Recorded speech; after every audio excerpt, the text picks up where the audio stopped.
billahi minasyaitonir rajim. Bismillahirrahmanirrahim.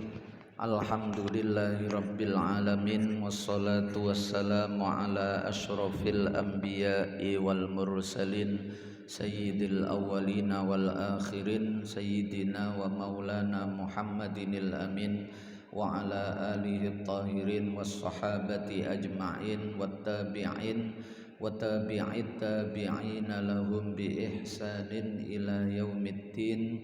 Amma ba'du. Para bapak, para ibu sederek sedaya hadirin jamaah Masjid Baitul Iman Surya Regensi ingkang dirahmati Allah Subhanahu wa taala. Alhamdulillahirabbil alamin.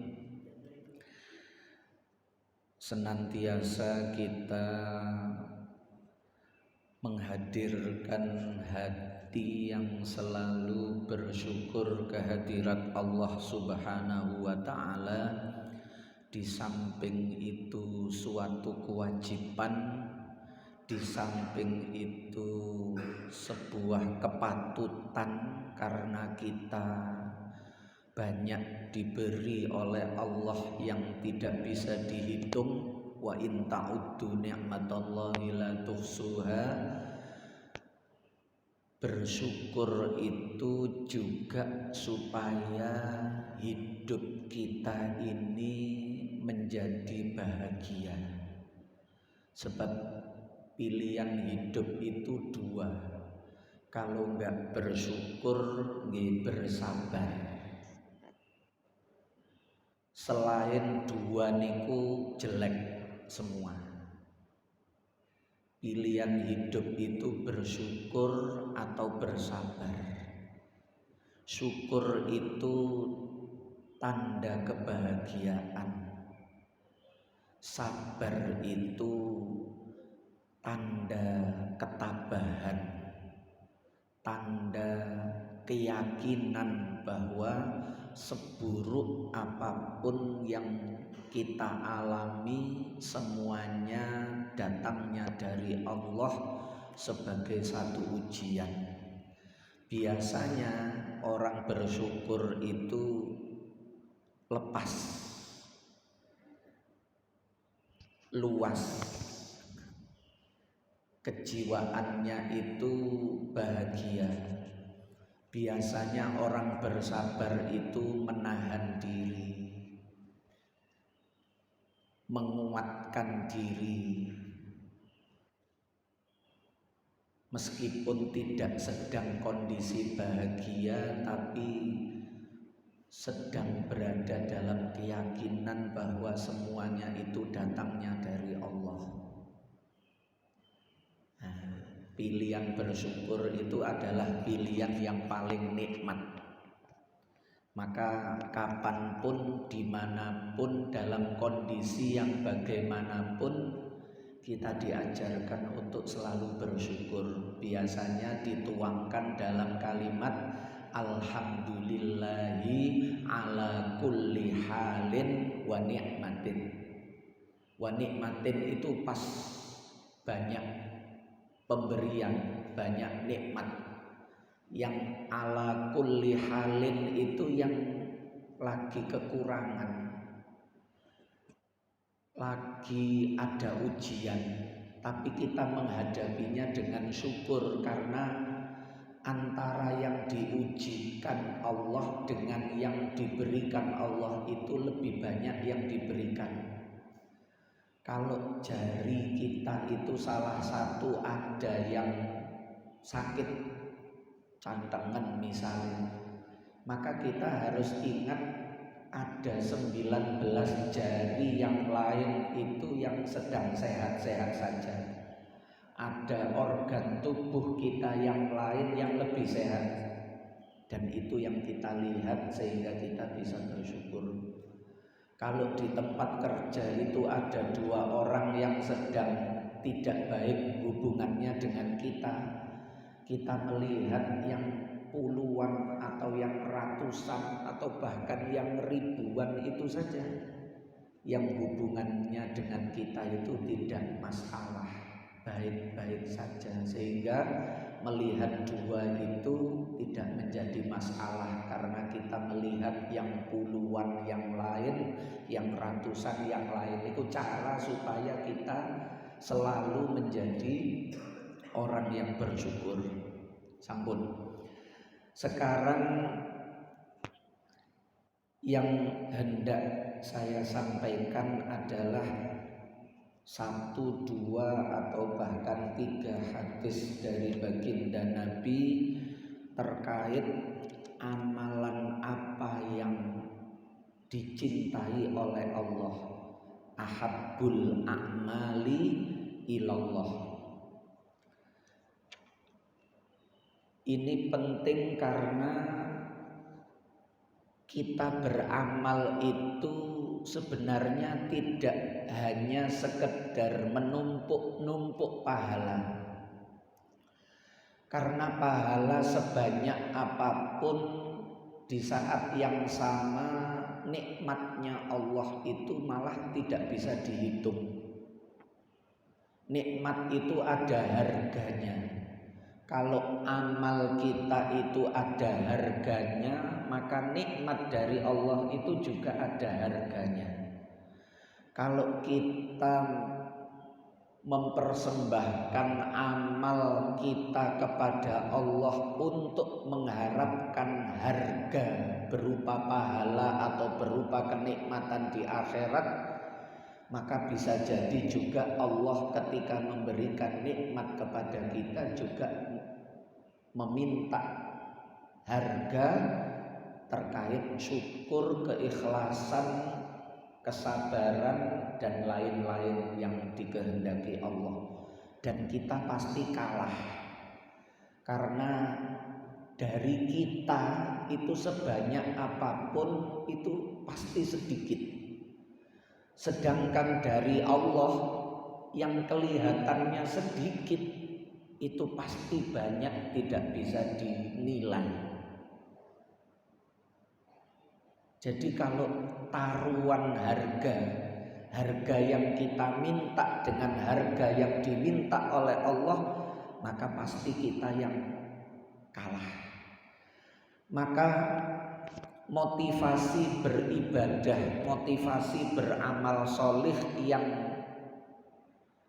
baik itu adalah beribadah, beramal solih untuk mengharapkan kecintaan Allah. Kita beramal agar dicintai oleh Allah. Kita beribadah agar dicintai oleh Allah. Sebab orang yang dicintai itu seperti kita mencintai keluarga, anak, istri, atau suami. Orang yang mencintai itu ketika orang yang dicintai itu salah misalnya, maka dengan mudah dia akan memaafkan karena rasa cinta tadi itu. Orang yang mencintai itu ketika memberi pasti akan memberikan sesuatu yang terbaik karena cinta. Kalau tidak cinta itu ya asal memberi saja, bahkan dipilihkan yang paling sedikit, paling kecil. Seperti saat kita ada orang minta-minta datang ke rumah, datang ke toko, atau ketemu di jalan, itu kecenderungan kita karena kita tidak kenal apalagi cinta, itu kecenderungan kita ya seperti itu, mencari uang yang paling kecil karena tidak cinta. Beda kalau yang minta itu adalah orang yang sangat kita sayangi, minta apapun diberi, bahkan diberi yang terbaik dari yang dia minta tadi itu. Nah, itu kita jadikan motivasi di dalam beramal solih. Ya Allah, aku beramal ini untuk mengharapkan cinta-Mu. Nah, baginda Nabi Muhammad SAW di dalam beberapa hadis yang dihimpun oleh Imam Jalaluddin As-Suyuti di dalam Al-Jami'us Shaghir, itu setidaknya menyebutkan 7 hadis yang menggunakan redaksi ahabbul a'mali ilallah. Tapi tidak mungkin ketujuhnya kita bahas pada pagi hari ini.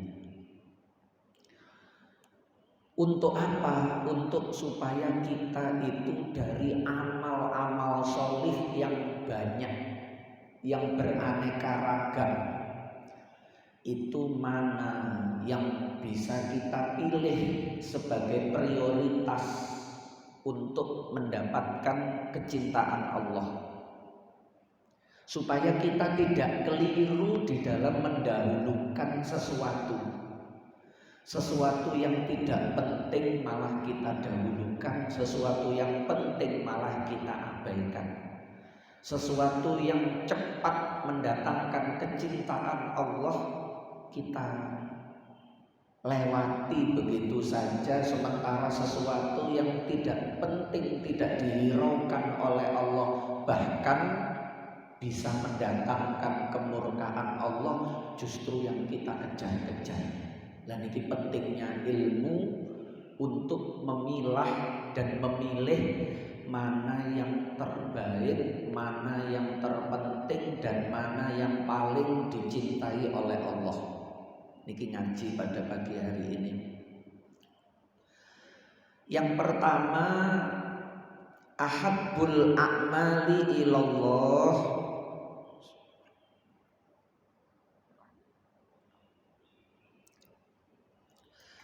utawi luweh dicintaine piro-piro amal mungguhe Gusti Allah. Yang pertama, dalam hadis ini disebutkan 3. Hadis niki riwayat Imam Ahmad di dalam musnad beliau. Hadis ini juga riwayat Imam Bukhari dan Imam Muslim. Hadis ini juga riwayat Imam Abu Dawud. Hadis ini juga riwayat Imam Nasai dari sahabat Abdullah bin Mas'ud.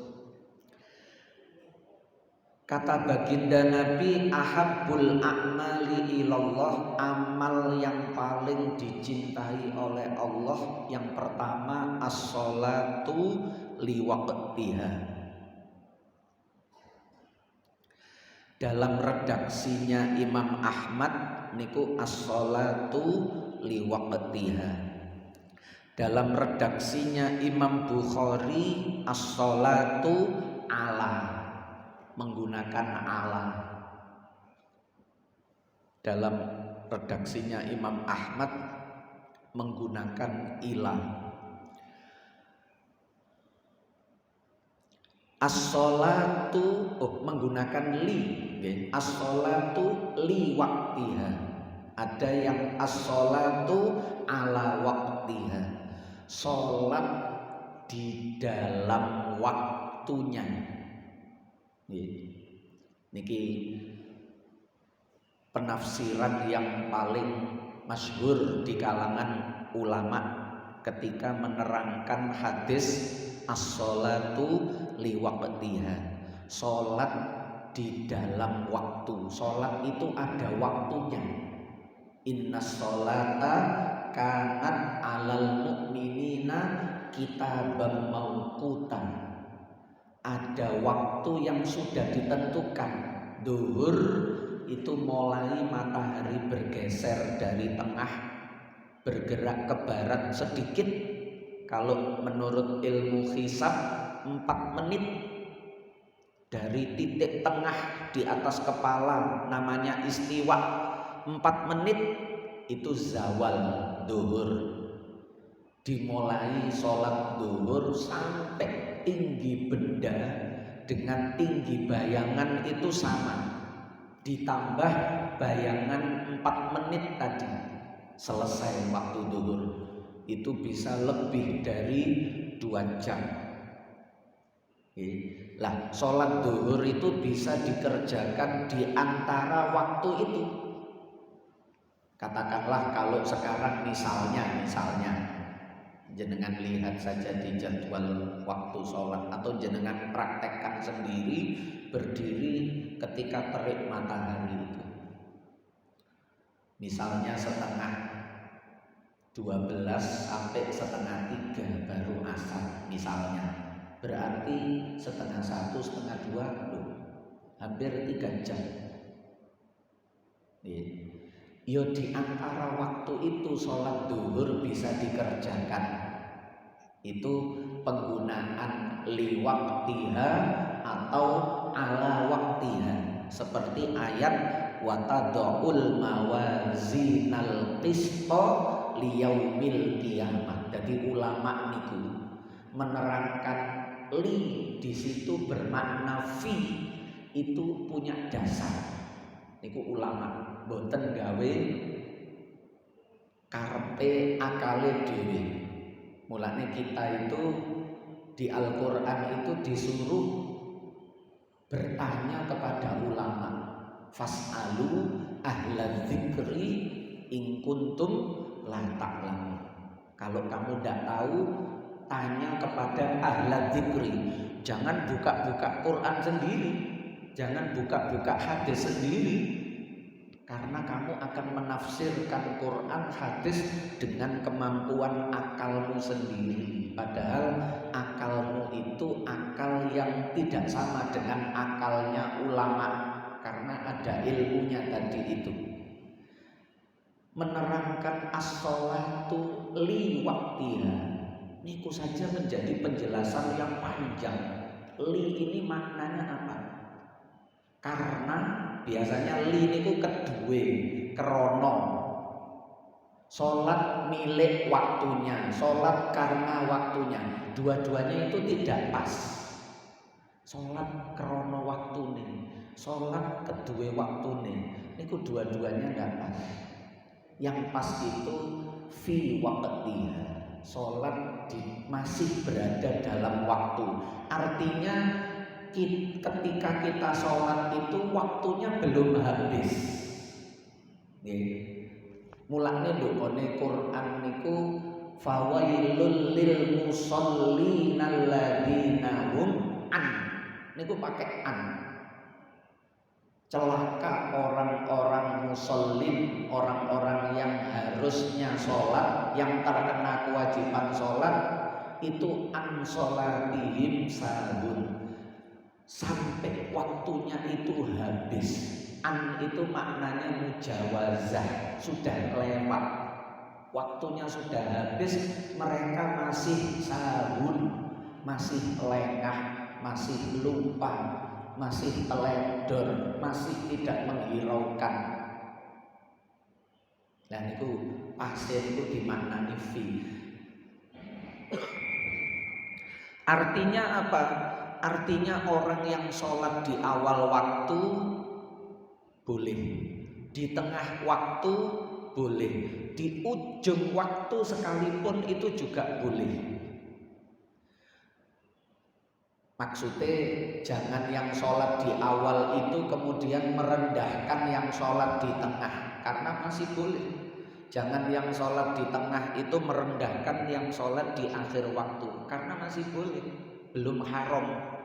Haram itu berdosa itu kalau sampai waktunya habis belum sholat. Lah ini baru jelas haram, ini baru jelas buruk jelek. Tapi kalau awal, tengah, akhir itu boleh. Sehingga mana yang lebih baik dari awal, tengah, akhir?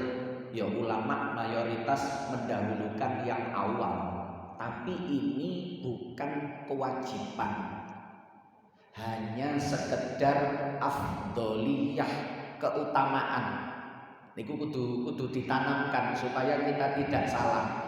Jangan yang sekedar afdol itu kita jadikan sebagai sebuah wajib. Lebih baik itu tidak sama dengan harus, tidak sama dengan wajib. Sholat di awal waktu itu memang lebih baik, karena sabda baginda Nabi, as-sholatu awwalu waqtis sholat ridwanullah wa awsatuha rahmatullah, wa akhiruha afwullah. Sholat di awal itu dapat ridho itu paling tinggi. Tapi di tengah juga tidak sembarangan. Sholat di tengah waktu itu dapat rahmatnya Allah. Orang dapat rahmat itu sudah luar biasa. Sholat di akhir waktu, mucuk jenenge nek asar mucuk niku jarine wong Jawa biyen niku salate sarip, asar hampir maghrib. Salate niku sarip, asar hampir maghrib. Tapi belum maghrib, matahari belum terbenam. Niku juga jangan diremehkan karena mendapatkan afwullah, ampunan Allah. Hidup ini kalau sudah mendapat ampunan Allah beres, Pak. Karena kalau sudah dapat ampunan berarti tidak akan masuk neraka. Sebab neraka itu hanya tempatnya orang-orang yang belum diampuni oleh Allah. Kalau sudah diampuni tempatnya pasti tidak di neraka. Padahal di akhirat itu tempat cuma 2. Kalau nggak di neraka ya di surga. Berarti nek diampuni ini harus beres. Tapi mendapat ridho itu memang paling tinggi. Mulane kita saksikan di mana-mana itu masjid musola itu lebih memilih sholat itu yang di awal waktu. Itu sudah benar.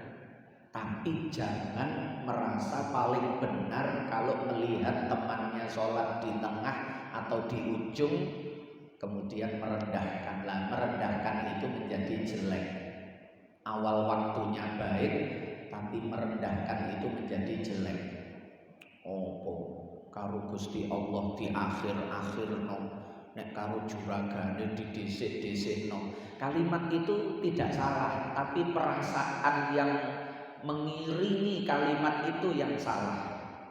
Perasaannya kan ngerasa dheweke sing luwih apik daripada koncone niku. Ana khairum minhu khalaqtani min nar wa khalaqtahu min tin niku sing garai elek karena itu sifatnya iblis.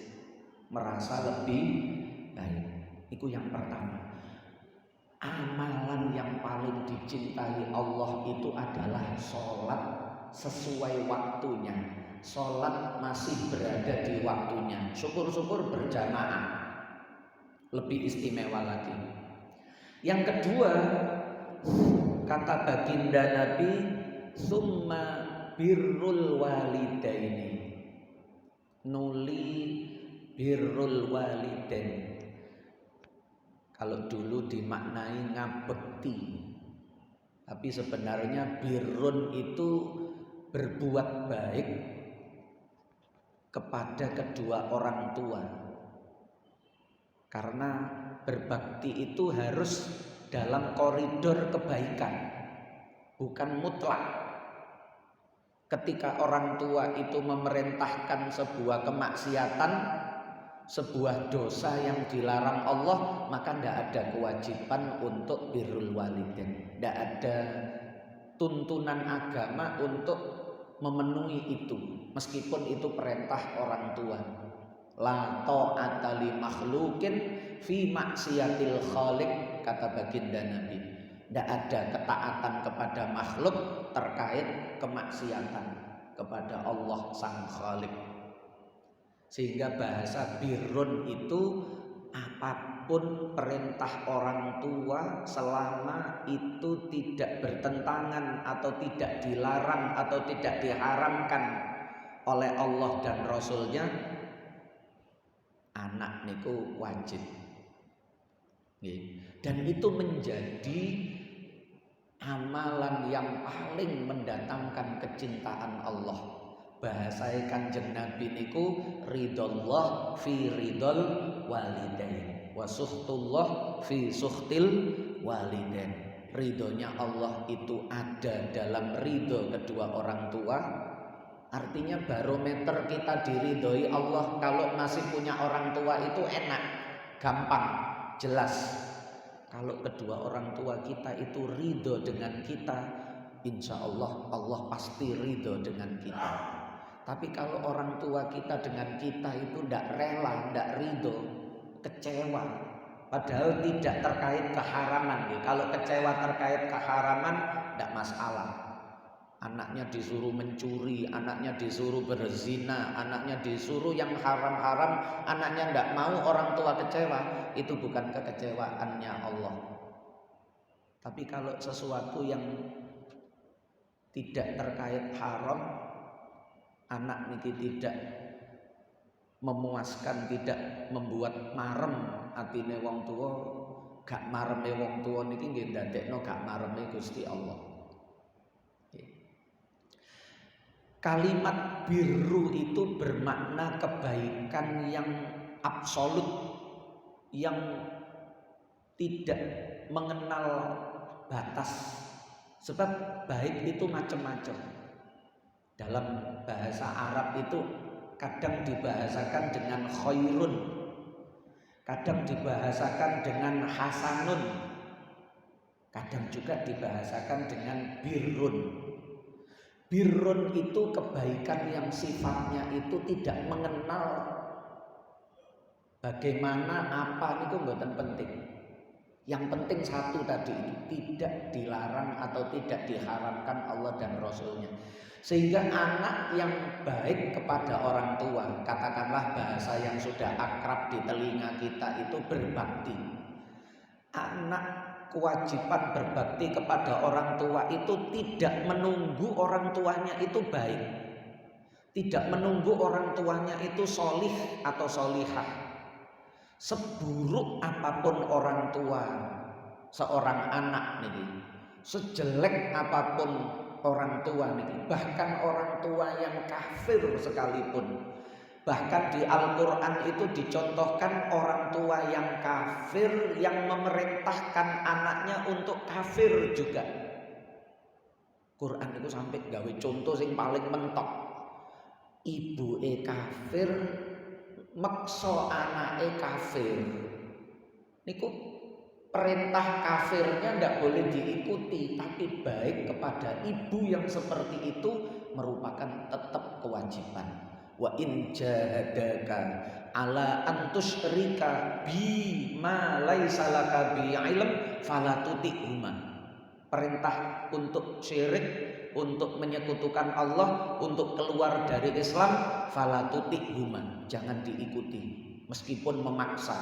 Wa in jahadaka, kalau orang tuamu memaksa kamu ala an tusyrika bi ma laisa laka bi ilm, untuk supaya kamu keluar dari Islam, menyembah selain Allah, padahal itu di luar pengetahuan, itu di luar nalar, itu di luar keilmuan, fala tuti'huma, jangan diikuti. Tapi niki wasahibhuma fid dunya ma'rufah, niki maksudnya tetap pergauli orang tuamu itu di dunia dengan kebaikan, dengan standar kebaikan yang ada di tengah-tengah masyarakatmu, niku ma'rufah.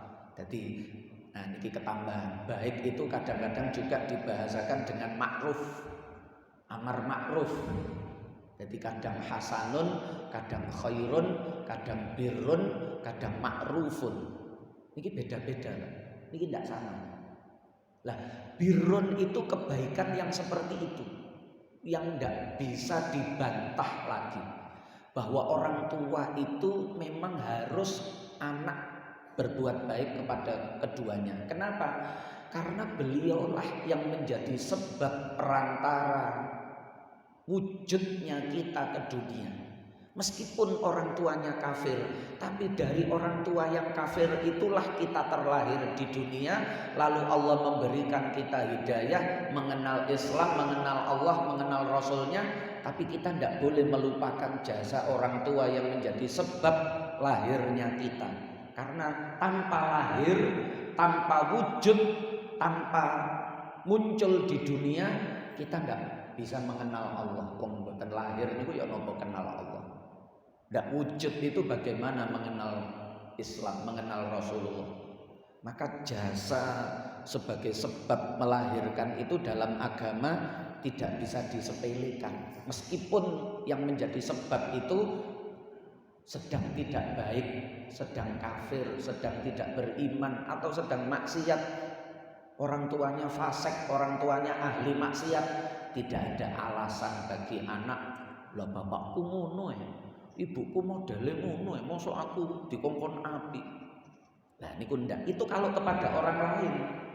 Kalau kepada orang lain itu in khairon fa khairon wa in syarron fa syarron, itu masih wajar. Nek diapii ya tak apii, nek adik aku diganggu ya awas. Niku masih diizinkan. Fajaza'u sayyi'atin sayyi'atun bimithliha, itu masih boleh, walaupun hati-hati. Membalas keburukan dengan keburukan itu harus sepadan.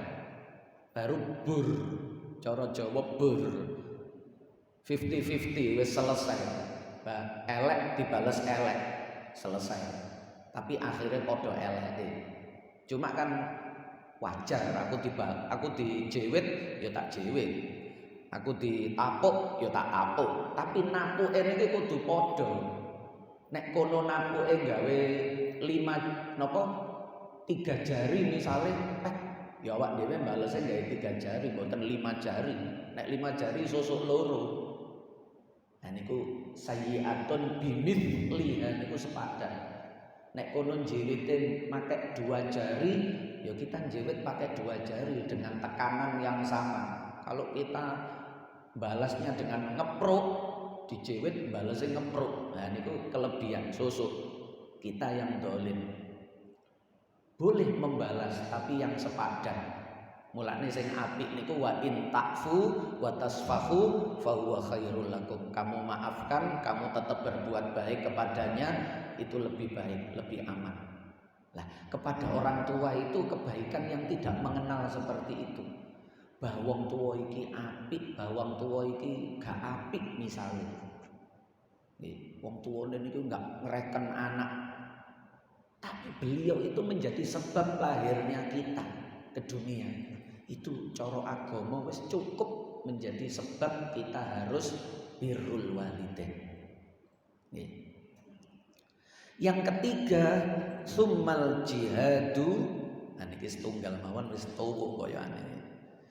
Summal jihadu fi sabilillah. Nanti yang lain pertemuan yang akan datang.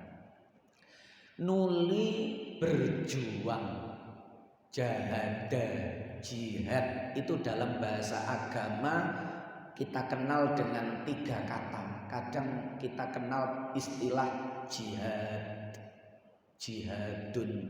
Kita juga mengenal istilah ijtihad, ijtihad. Ini dari akar kata yang sama. Kadang juga kita mengenal bahasa mujahadah, mujahadah. Ini juga dari kata jahadah, yang artinya itu bersungguh-sungguh. Ulama biasanya menggunakan kata jihad itu untuk fisik. Bersungguh-sungguh berjuang dengan fisik, dengan yang sifatnya itu lahiriah, yang sifatnya itu nampak, seperti perang. Niku nek jihad diartikan perang, karena perang itu nampak. Dengan angkat senjata, dengan bergerak, dengan maju, dengan menggempur, dengan menyerang, niku nampak sekali, semua orang tahu. Ada lagi yang dikenal dengan istilah ijtihad, itu terkait dengan hati, dengan akal, terutama akal. Ulama berijtihad. Nah niku memaksimalkan, bersungguh-sungguh di dalam memaksimalkan kemampuan yang diberikan Allah kepadanya untuk berjuang, bersungguh-sungguh di dalam mencari mana pendapat, mana pilihan pendapat yang paling mendekati kebenaran, meskipun kita sendiri tidak bisa memastikan. Mulane konsepe wong ijtihad niku inni ra'yi shawabun yahtamilul khata' wa ra'yukal khata' yahtamilus shawab. Karena ijtihad tidak bisa memastikan pendapatku itu benar menurut aku, tapi ada kemungkinan salah di mata Allah. Pendapatmu itu menurutku salah, tapi ada kemungkinan benar di hadapan Allah. Mulane ulama itu dengan perbedaan itu sangat khas, sangat akrab, sangat keseharian. Sehingga berbeda bagi ulama itu sebuah keniscayaan. Tidak mungkin tidak beda. Ulama itu pasti beda. Ciri khas ulama itu memang beda. Dan perbedaan itu tidak menjadi persoalan bagi kalangan ulama. Orang yang mempersoalkan perbedaan itu pasti bukan ulama, pasti orang awam. Cara digawe kasar ngono pasti wong bodoh. Karena wong perbedaan kok dipersoalkan itu bodoh. Sebab segala sesuatu itu ada kemungkinan benar, ada kemungkinan salah. Yang dianggap benar itu bisa jadi salah, yang dianggap salah itu bisa jadi benar. Wong Quran itu menyebutkan wa asa an takrahu syai'a fahuwa khairul lakum wa asa an tuhibbu syai'a fahuwa syarrul lakum. Bisa jadi yang kamu tidak senangi itu baik, bisa jadi yang kamu senangi itu tidak baik. Seringkali kita memilih itu karena kesenangan. Seringkali kita memilih itu karena kesenangan. Kita tidak memilih itu karena ketidaksenangan. Nah niku ulama niku nek beda santai. Nek beda metenteng, beda tukaran, beda mungsuhan itu pasti bukan ulama. Wis pasti kula jamin 100% pasti bukan ulama. Pasti bukan orang-orang yang berilmu. Karena ciri khasnya begitu. Ra'yi shawabun yahtamilul khata' wa ra'yukal khata' yahtamilus shawab. Bisa jadi aku benar tapi di hadapan Allah salah, bisa jadi kamu salah tapi di hadapan Allah itu benar. Jadi serba nggak mungkin yo, gak usah ngerasa lebih baik, lebih benar, lalu menilai rendah kepada yang lain. Santai mawon wong nduk donya. Besok kan fayunabbiukum bima kuntum takhtalifun. Mene tak ceritani terus Gusti Allah, mene tak ceritani. Sampai yang biyen nang donya beda-beda iku mene tak ceritani ngene lho. Nah niku ngoten, santai mawon. Itu ijtihad. Bersungguh-sungguh di dalam mengerahkan, mencurahkan kemampuan akal fikirnya. Niku ijtihad. Sama-sama bersungguh-sungguh. Ada lagi mujahadah. Mujahadah itu lebih kepada rohani, hati. Menjauhi yang haram itu butuh mujahadah. Menjauhi yang tidak diridhoi Allah, menjauhi yang disenangi hawa nafsu, menjauhi apa yang menjadikan kehidupan akhirat kita tidak baik. Wah, itu butuh perjuangan. Dan itu namanya mujahadah. Dan tiga-tiganya itu penting untuk kita lakukan. Lahiriah kita juga harus berjuang, batiniah hati kita. Nah, jihad di sini ini itlaqul juz'i wa iradatul kulli dalam ilmu usul. Tidak mungkin tiga-tiganya disebut, itu tidak mungkin. Summal jihadu wal ijtihadu wal mujahadatu. Boros. Cukup diwakilkan dengan satu saja. Seperti ketika kita mengucapkan salam. Kula salam niku kan assalamu alaikum. Padahal kum niku artinya napa? Kalian laki-laki. Padahal ten mriki enten ibu-ibu. Apa ibu-ibu ndak masuk dalam salam saya tadi? Assalamualaikum wa alaikunna. Harus diperinci nggih kesuwen. Bahkan ibu-ibu saja ketika pertemuan, ayo ibu-ibu nek pas acara nopo wonten sing khusus ibu-ibu PKK misalnya. Ketika yang mengucapkan salam itu kalimat salamnya apa? Ibu-ibu nih. Yang mengucapkan salam ibu-ibu, yang hadir juga ibu-ibu. Ibu-ibu niku nek salam ya apa? Nggih padha assalamualaikum. Padahal sing ngomong wedok, sing diomongi nggih wedok. Nek cara bahasa kudune assalamu alaikunna. harusnya, tapi tidak masalah karena lafaz itu hanya perwakilan saja. Mengucapkan assalamualaikum yang mengucapkan perempuan, yang disalami juga perempuan, bukan suatu kesalahan. Nek ana wong nyalahno niku gak ngerti usul fikih. Usul fikih niku itlaqul juz'i wa iradatul kulli. Yang diucapkan itu bahasa yang sebagian, tapi yang dikehendaki itu seluruhnya. Lho niku Pak, lafaz mawon ulama niku jelimet. Kita gak mikir mriku wong pancen kita gak ulama. Mulane napa-napa niku fasalu ahla dzikri. Mulane kula mboten tahu ngaji gak gawa kitab niku ndak pernah saya. Kenapa? Supaya apa yang saya sampaikan itu betul-betul ada kontrol dari ilmunya ulama. Mboten kula ngarang dhewe pokok muni sak enak-enake wong-wong seneng. Lho. Niku iso kelebu lima taquluna ma la taf'alun kabura maqtan indallah. Nggih, bahaya. Nggih. Nah, niku ngoten. Jadi Rasulullah menyebut summal jihadu fi sabilillah itu maksudnya yo baik lahiriah, batiniyah maupun fikriyah. Itu maksimalkan fi sabilillah di dalam mencari keridhaan Allah. Sehingga jenengan berjuang di mana saja. Itu merupakan perjuangan asalkan jenengan dasari mencari keridhaan Allah, berada di jalur yang benar. Cara syariat niku bener mboten diharamno. Golek swarga tapi mateni wong. Meneng-meneng wong dibom, meneng-meneng wong dipateni. Golek swarga. Padahal sing dipateni padha-padha la ilaha illallah. Wah, niku yo napa niku? Mulane Kanjeng Nabi jauh-jauh hari mengatakan al-qatil wal maqtul finnar. Sing mateni karo sing dipateni padha-padha mlebu neraka. Kalau dua orang ini saling niat membunuh, carok misalnya, kepingin mateni, padahal sing mateni karo sing dipateni padha-padha la ilaha illallah. Niku dua-duanya iso neraka, Pak. Persoalan mana yang mati niku kan sapa sing dhisik wonten mawon. Tapi dua-duanya sudah niat jelek. Menghilangkan la ilaha illallah niku saelek-eleke pekerjaan. Nggih. Melenyapkan la ilaha illallah niku saelek-eleke penggawean. Maka ndak bisa meraih surga dengan menghabisi la ilaha illallah niku mboten saged.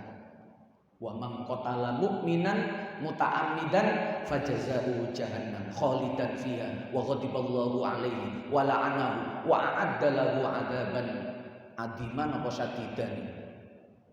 Orang yang membunuh orang lain yang di dadanya ada la ilaha illallah fajazaa'uhu jahannam, neraka jahanam balasannya, khalidan fiha, selamanya di situ. Wa ghadiballahu alaihi, Allah murka kepadanya, wa la'anahu, dilaknat, dijauhkan dari rahmatnya Allah. Wa a'addalahu 'adzaban syadidan apa adiman. Niku jenengan cek supaya kula. Allah mempersiapkan untuk dia siksa yang berat, siksa yang paling besar. Naudzubillah. Nah niku Kanjeng Nabi. Tiga niki kesimpulannya ngenten. Kenapa didahulukan as-sholatu li waqtiha? Sebab niku kita baik kepada Allah yang menciptakan kita, yang menciptakan segala sesuatu yang ada, yang kita nikmati. Itu yang lebih didahulukan dalam penyebutan oleh baginda Nabi. Yang kedua, baik kepada orang tua, yaitu kepada selain Allah itu yang nomor satu itu orang tua. Kebaikan kepada siapapun dengan meninggalkan kebaikan kepada orang tua itu tidak bernilai baik, karena segala sesuatu itu ada urutannya, Pak. Enten urutane. Nggih. Wabil walidaini ihsana. Napa niku nek nduk Quran niku? Wabidzil qurba. Lah niku ana urat orang tua, wabidzil qurba wal yatama wal masakin wal jari dzil qurba wal jaril junubi wassahibi bil jambi wabni sabil wa ma malakat aymanuhum, sampai diurutno 9 niki. Jenengan tingali ten nggone surat An-Nisa 36. Urutan kebaikan itu nomor 1 wabil walidaini ihsana, yang kedua wabidzil qurba, yang ketiga wal yatama, yang keempat wal masakin, yang kelima wal jaridil qurba, tetangga paling dekat, wal jaril junubi, tetangga yang jauh, wasahibi bil jambi, teman dekat, wabnis sabil, orang terlantar, ibnu sabil, wa ma malakat aimanukum, yang ada dalam kekuasaan kita, pegawai kita, anak buah kita, pembantu kita misalnya, asisten, ya. Nah, niku ngoten, ada urutannya, dan orang tua itu nomor 1. Kemudian baru al jihadu fisabilillah, karena jihad itu pengabdian kepada masyarakat. Jadi pengabdian kepada Allah, pengabdian kepada orang tua, baru yang ketiga pengabdian kepada masyarakat. Al-Fatihah. Ya kan Shiratal ladzina an'amta 'alaihim ghairil maghdubi 'alaihim waladdallin. Nggih, barangkali ada yang ditanyakan.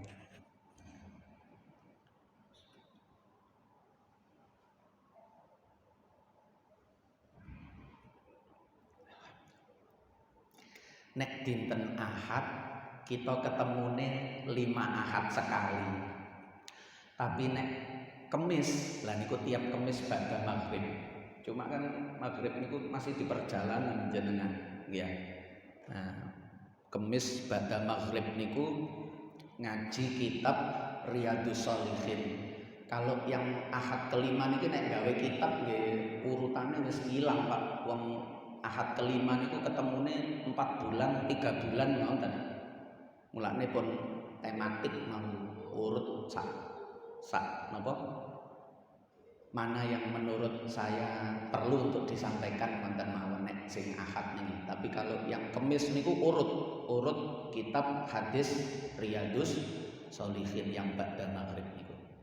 Nggih, sampun. Maulaya shalli wa sallim daiman abada ala habibika khairil khalqi kullihim wal habibul ladzi turja syafa'atuhu likulli haulin minal ahwali muqtakhimi ya rabbi bil mustafa balligh maqasidana waghfir lana ma madha ya wasi'al karami ya arhamar rahimin ya arhamar rahimin ya arhamar rahimin farrij 'alal muslimin. Kafaratul majlis sama-sama. Subhanakallahumma wa bihamdika asyhadu an la ilaha illa anta astaghfiruka wa atubu ilaik. Wassalamualaikum warahmatullahi wabarakatuh.